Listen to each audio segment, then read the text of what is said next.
పితా పుత్ర పవిత్రాత్మ నామమున ఆమెన్. జ్ఞానవాణి శ్రోతలకు స్వాగతం, సుస్వాగతం.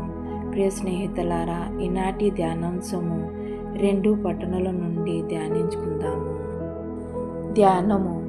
ఈరోజు మొదటి పట్టణము ద్వారా ప్రవక్త మలాకి ప్రభు మార్గమును సిద్ధం చేయుటకు ముందుగా దేవుని దూతను పంపును అని ప్రకటించారు. యెషయా 40 అధ్యాయము 3 వచనము, మలాకి 4 అధ్యాయము 5 వచనము. దేవుని దూత ఏలియా అని పాత నిబంధనలో, బాప్తిస్మో యోహాను అని నూతన నిబంధనలో నెరవేరింది.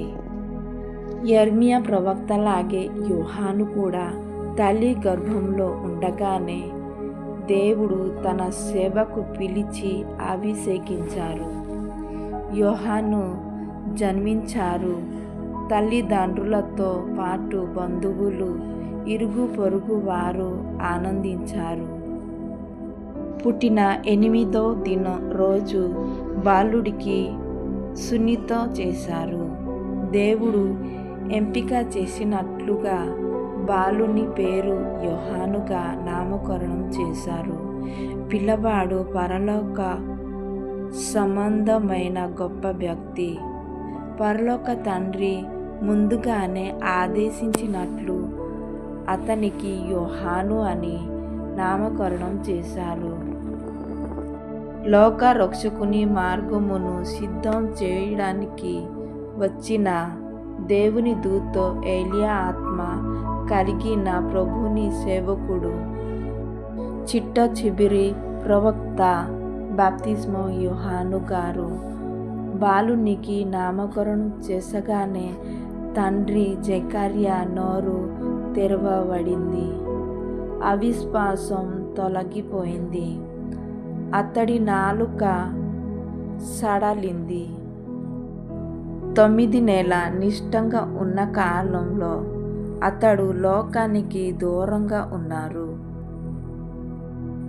జరుగుతూ ఉన్న అద్భుత కార్యములను మననం చేసుకుంటూ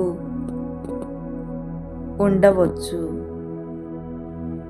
ఇదంతా చూసిన ఎవరికైనా ఆశ్చర్యం కలగకమునందు. అయితే ఆశ్చర్యానికి జవాబు ఉండదు.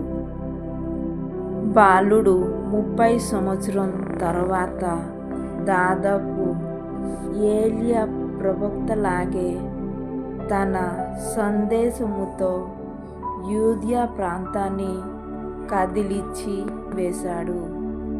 బాలుని నామకరణం తర్వాత చుట్టుప్రక్కల కాపురమున్న వారందరికీ భయం కలిగేను.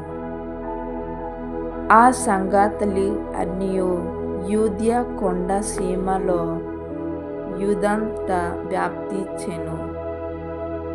ఈ బిడ్డ ఎలాంటి వాడగును అని వాటిని మనసులో ఈ ధ్యానాంశాన్ని విన్న మనం మనలోని ఇతరత్ర ఆలోచనను, అనుమానాలను మరచి మనలోకి ప్రభుని ఆహ్వానిద్దాం.